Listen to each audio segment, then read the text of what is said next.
Hello guys. तो स्वागत है आपका ब्रह्मास्त्र स्टडी में। तो बेसिकली आज हम पढ़ेंगे डब्ल्यूएचओ की रिपोर्ट आई है जो मलेरिया पे 2020 की। तो डब्ल्यूएचओ ने 2020 की अपनी मलेरिया रिपोर्ट जारी कर दी है। ठीक है, तो हम उसमें देखेंगे भाई कि इंडिया का कैसा प्रदर्शन रहा, कैसे इंडिया ने परफॉर्म किया है और आगे मलेरिया को लेके क्या वर्ल्ड का व्यू है और कैसे डब्ल्यूएचओ इसको टैकल करने की कोशिश करने वाला है। तो बेसिकली कंटेस्ट हमारा ये है। ठीक है, तो कंटेस्ट हमारा यही है कि भाई डब्ल्यूएचओ ने रिपोर्ट रिलीज़ की है। जो रिपोर्ट का नाम क्या है, वर्ल्ड मलेरिया रिपोर्ट 2020। ठीक है, तो ये पहले बात तो इतना इंपॉर्टेंट हो जाता है हमारे लिए कि वर्ल्ड मलेरिया रिपोर्ट किसने पब्लिश की है, तो ये डब्ल्यूएचओ करता है। ठीक, ये थोड़ा ऑब्वियस भी है कि भाई मलेरिया और डिसीज़ से रिलेटेड है तो डब्ल्यूएचओ ही करेगा। ठीक है, हेल्थ के रिगार्डिंग। तो मलेरिया के रिगार्डिंग डब्ल्यूएचओ ने रिपोर्ट जारी कर दी।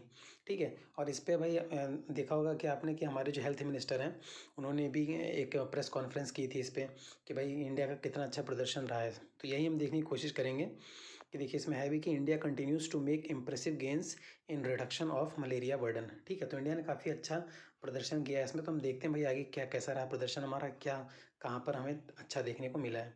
तो की फाइंडिंग इसमें देखिए क्या है। देखिए जैसा कि हम जानते हैं कि मलेरिया बहुत ही डेडली डिसीज़ है और वर्ल्ड में सबसे ज़्यादा जो डेथ कॉज होती है वो मलेरिया से ही होती है।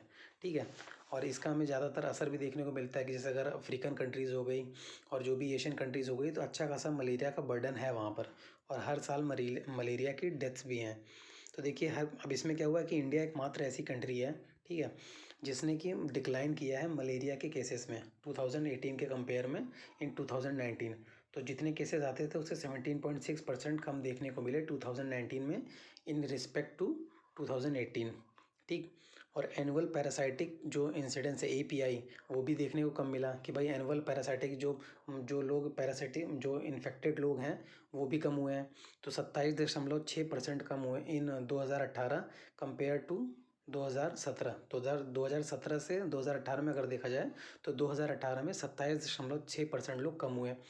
वहीं अगर 2019 में देखा जाए 2018 के कंपैरिजन में तो 18.4% लोग 2019 में कम इन्फेक्टेड हुए हैं मलेरिया से। तो हमें देखने को मिल रहा है कि एक ट्रेंड है भाई कि हम लगातार कहीं ना कहीं हमारे जो मलेरिया का बर्डन है वो धीरे धीरे डिक्रीज़ हो रहा है। ठीक है, और इंडिया एक कंट्री है जिसने लगातार एकदम सस्टेनेबल रहा है इसमें एपीआई को डिक्रीज़ करने में।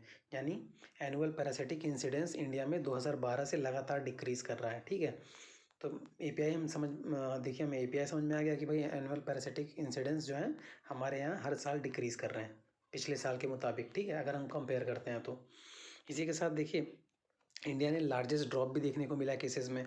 ठीक, तो अब हमारी पॉपुलेशन इतनी ज़्यादा है कि देखिए हम कोई भी चीज़ करते हैं तो उसमें नंबर 1 हो जाते हैं।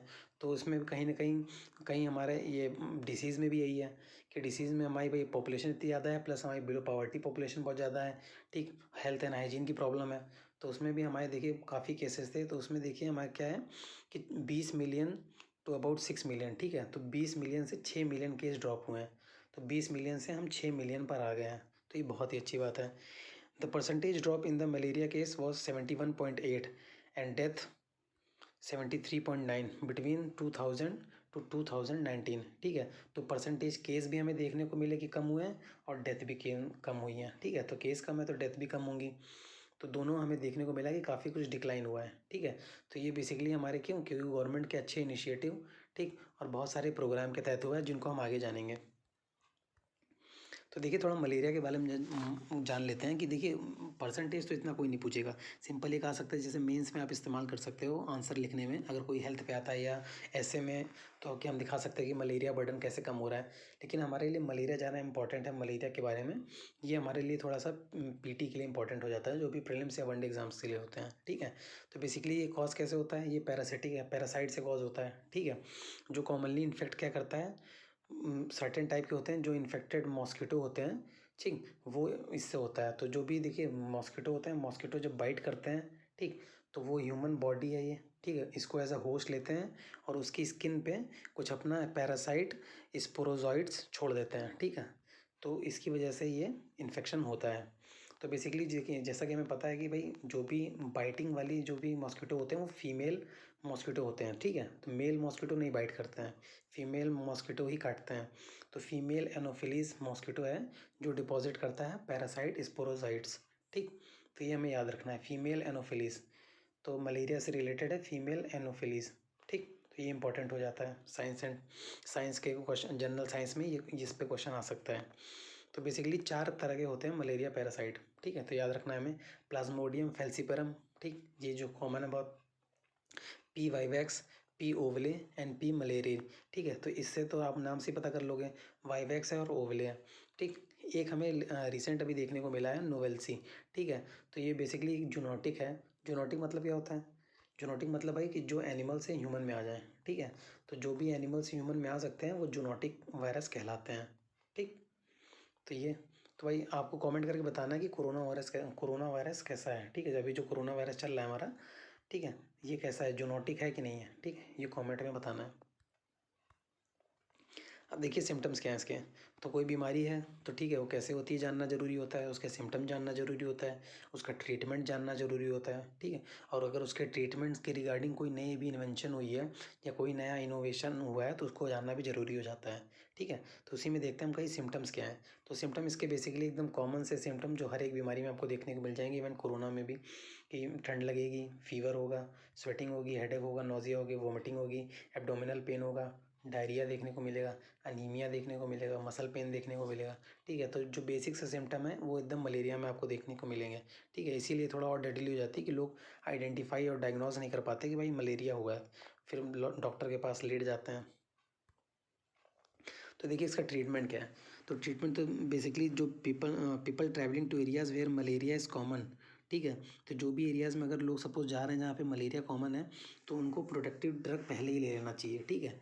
तो अगर प्रोटेक्टिव ड्रग लेके जाएंगे तो उनके लिए सही होगा ड्यूरिंग द ट्रिप और आफ्टर द ट्रिप, ठीक, कि वो सेफ़ रहेंगे। तो इसके लिए मलेरियल ड्रग भी आते हैं और एंटीबायोटिक्स भी हैं। तो उसी में एक इसका बहुत ही वैक्सीन है इसकी, जो भी पैरासाइटिक जो भी डिसीज़ होती है उनके लिए है। तो एक मॉस्क्यूरिक्स, ठीक है। तो मॉस्क्यूरिक्स, ठीक, तो मॉस्क्यूरिक्स एक वैक्सीन है जो भी पैरासिटिक डिसीज़ के लिए है, ठीक। तो एक मिनट लिख के आपको दिखा देता हूँ, मॉस्क्यूरिक्स, ठीक है। तो ये वैक्सीन है जो भी पैरासिटिक डिसीज़ हैं उनके लिए, ठीक। तो ये एक WHO का इनिशिएटिव है, high burden to high impact, ठीक है। तो अब हमने देखा भाई डिसीज़ कितनी ज़्यादा ये डेडली है, तो उसमें कुछ WHO ने इनिशिएटिव लिए होंगे, कुछ हमारी कंट्री ने इनिशिएटिव लिए होंगे। तो उन इनिशिएटिव को पढ़ते हैं कि भाई वो क्या है। तो देखिए ये बेसिकली हम WHO का जो इनिशिएटिव है HBHI, high burden to high impact, ठीक है, इसके बारे में। तो ये WHO का है, ठीक है। इसमें 11 हाई मलेरियल बर्डन कंट्रीज़ को इंक्लूड किया गया है, ठीक है, जिनमें मलेरिया सबसे बहुत ज़्यादा बर्डन है उनको इंक्लूड किया गया है। उसमें हमारा इंडिया भी है, ठीक है। इंडिया में क्योंकि मलेरिया का बर्डन है, हमने हालांकि प्रोग्रेस अच्छी की है लेकिन अभी भी मलेरिया बहुत ही ज़्यादा डेडली है हमारे लिए। तो उसमें 4 स्टेट है हमारे बेसिकली, वेस्ट बंगाल, झारखंड, छत्तीसगढ़, मध्य प्रदेश, ठीक है। तो ये 4 स्टेट आपको याद रखना है कि जो WHO ने 11 हाई मलेरिया की बर्डन कंट्रीज़ में इंडिया को लिया, उसमें 4 स्टेट कौन से हैं? तो वेस्ट बंगाल है, झारखंड है, छत्तीसगढ़ है और मध्य प्रदेश है, ठीक है। तो इसमें आपने एक चीज़ देखा होगा कॉमन कि चारों स्टेट ऐसे हैं जहाँ हेल्थ हमेशा से इशू रहा है, ठीक है। तो हेल्थ सेक्टर पे यहाँ पे कम खर्चा हुआ है और हमेशा से इशू रहा है, इसलिए मलेरिया भी यहाँ पे ज़्यादा फैली है, ठीक। और ये वर्ल्ड वाइड है हमारा कि देखिए कहाँ कहाँ मलेरिया का बर्डन ज़्यादा है। तो अगर आप नॉर्थ अमेरिका में देखोगे तो सही है, ठीक है, वहाँ पे मलेरिया का रिस्क नहीं है, ठीक। साउथ अमेरिका में बहुत है। साउथ अमेरिका में अर्जेंटीना तो मलेरिया फ्री हो गया है, ठीक है। ये थोड़ा पुराना मैप है। तो अर्जेंटीना जो है, साउथ अर्जेंटीना और अल्जीरिया अफ्रीका में, ये दोनों ही मलेरिया फ्री हो चुके हैं, ठीक है। WHO के द्वारा डिक्लेयर हो गए हैं मलेरिया फ्री। तो अर्जेंटीना हो गया साउथ अमेरिका का और अल्जीरिया यहाँ का, ठीक, दोनों सेकंड कंट्री हैं। इससे साउथ अमेरिका की अर्जेंटीना सेकंड कंट्री है जो मलेरिया फ्री हुई है, पहली पराग्वे थी। और अफ्रीका में अल्जीरिया दूसरी कंट्री है जो मलेरिया फ्री हुई है, ठीक है। तो ये कुछ और कंट्री देखिए, चाइना में भी अच्छा खासा है। जो भी देखिए ट्रॉपिकल कंट्रीज जो भी होंगी उनमें कहीं ना कहीं डिसीज़ बर्डन बहुत रहता है, ठीक है। क्योंकि ट्रॉपिकल का जो हमारा, अगर इसको ज्योग्राफी पर्सपेक्टिव से देखें तो काफ़ी एक ब्रीडिंग ग्राउंड प्रदान करता है मॉस्किटोज़ को, ठीक है। यहाँ का वेदर, यहाँ का क्लाइमेट जो है ये ब्रीडिंग ग्राउंड प्रदान करता है। तो इसीलिए जो भी आपको ट्रॉपिकल कंट्रीज़ मिलेंगी वहाँ पर ये आपको देखने को मिलेगा कि मॉस्किटो वाली डिसीज़ एक बहुत ज़्यादा मेजर बर्डन देखने को मिलेंगी, ठीक है।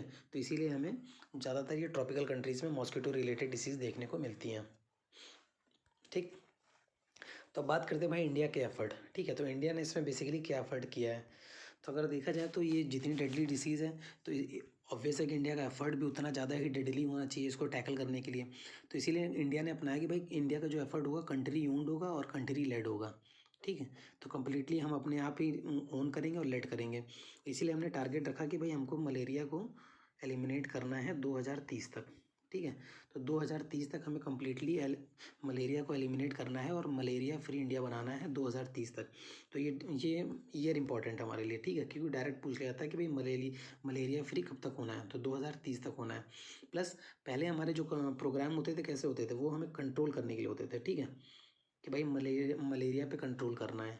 लेकिन अब हमारे जो प्रोग्राम होंगे वो मलेरिया पे कंट्रोल नहीं, सीधे मलेरिया को एलिमिनेट करने के प्रोग्राम है, ठीक है। तो अब मलेरिया को सीधे एलिमिनेट करना है, ठीक है। अब हमें कंट्रोल नहीं करना है, एलिमिनेट करना है 2030 तक, ठीक।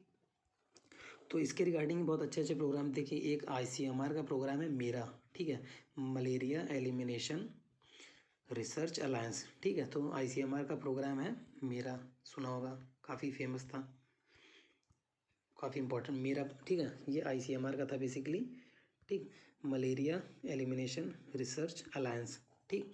तो काफ़ी इंपॉर्टेंट प्रोग्राम था। प्लस हमारी 5 ईयर की स्ट्रेटेजिक प्रोग्राम है हमारा, ठीक है। उसमें उसके तहत क्या है कि उसके तहत हमारा national strategic plan for malaria elimination, ठीक, एक हमारा ये प्रोग्राम है। तो इसके तहत हमें क्या है कि भाई मलेरिया को कई सारे ऐसे डिस्ट्रिक्ट चूज़ किए गए हैं जहाँ पे मलेरिया बहुत ही प्रेवलेंट है। तो हमने 678 डिस्ट्रिक्ट चूज़ किए हैं, ठीक है, 678। उनमें से 571 डिस्ट्रिक्ट में मलेरिया को कम्प्लीटली हटा देना है 2022 तक, ठीक है। तो मतलब मेजर टारगेट को सब टारगेट में डिवाइड करने की स्ट्रेटेजी अपनाई गई, ठीक है। और शुरू में 678 डिस्ट्रिक्ट को लिया गया है, जिसमें से 571 डिस्ट्रिक्ट में 2022 तक, ठीक है, 2022 तक उनको मलेरिया फ्री कर देना है, ठीक। तो ये काफ़ी अच्छा इनिशिएटिव है, मतलब धीरे धीरे करके हमें एक लार्जर गोल की तरफ जाना है और धीरे धीरे करके 2022 तक हमें 571 डिस्ट्रिक्ट जो हमने चूज़ किए हैं वहाँ पे मलेरिया को फ्री कर देना, उनको मलेरिया फ्री कर देना है, ठीक है। तो इसी के संदर्भ में बहुत सारे स्टेट्स ने भी अपने अपने प्रोग्राम चलाए हैं, ठीक है, मलेरिया को लेके। तो उसी में एक उड़ीसा का बहुत अच्छा प्रोग्राम है दमन, ठीक है, दुर्गमा अंचलरे मलेरिया निराकरण, ठीक है, दमन इनिशिएटिव जो है उड़ीसा का, तो काफ़ी अच्छा इनिशिएटिव है ये,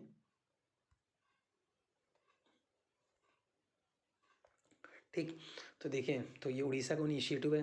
तो बेसिकली इसमें क्या करना है भाई कि ये जो सर्विसेज हैं वो डिलीवर करेंगे जो भी बहुत ही ज़्यादा इनएक्सेसिबल एरियाज़ होंगे और जो बहुत ही हार्डली जिनको बहुत ही हार्डली हिट किया है स्टेट के एरियाज़ को मलेरिया ने, जहाँ पे बहुत ज़्यादा अपनी पकड़ बनाई है, उनमें ये सर्विस प्रदान करेंगे, ठीक है। तो ये एक तरह से बिल्ट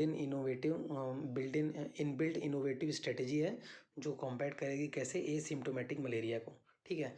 तो वही बताया जैसा कि पता ही नहीं होता कि मलेरिया है, ठीक है, जो सिम्टम्स होते हैं वो बहुत ही माइल्ड होते हैं, या शुरू में पता नहीं होता हमें कि नॉर्मल, क्योंकि नॉर्मल कफ हो रहा है, वॉमिट हो रहा है, ठीक है। तो ये कई सारी बीमारियों में होता है। तो ये जो एसिम्प्टोमेटिक है वहाँ भी ये बहुत अच्छा काम करेंगे। तो बेसिकली ये जो इनिशिएटिव है वो किसका है, ICMR का है, ठीक है। प्लस इसमें NIMR है, उड़ीसा गवर्नमेंट है। प्लस इसमें हमारा national program national vector borne disease control program है, ठीक है, नेशनल, एक मिनट, ठीक है। तो इसमें देखिए national vector borne disease control program NVBDCP, ठीक है, national vector borne disease control program भी है। Plus medicine for malaria venture MMV, ठीक है। तो कई लोगों का एक जॉइंट प्रोग्राम है और बहुत ही इंपॉर्टेंट, बहुत ही अच्छा प्रोग्राम है, ठीक है, जिसको अदर स्टेट्स भी फॉलो कर सकते हैं। और ये एक हमारा धीरे धीरे छोटे छोटे कदम है एक लार्जर गोल की तरफ कि हमें 2030 तक अपनी कंट्री को मलेरिया फ्री करना है, ठीक है। तो 2030 तक इंडिया को मलेरिया फ्री करना है, ठीक है। तो ये इंपॉर्टेंट था हमारा कि भाई WHO की रिपोर्ट ने क्या बोला और अभी हमारा प्रेजेंट स्टेटस क्या है और हम कहाँ पर हैं और कैसे ये हमारे एग्ज़ाम को लेकर इंपॉर्टेंट है, ठीक है। थैंक यू, जय हिंद।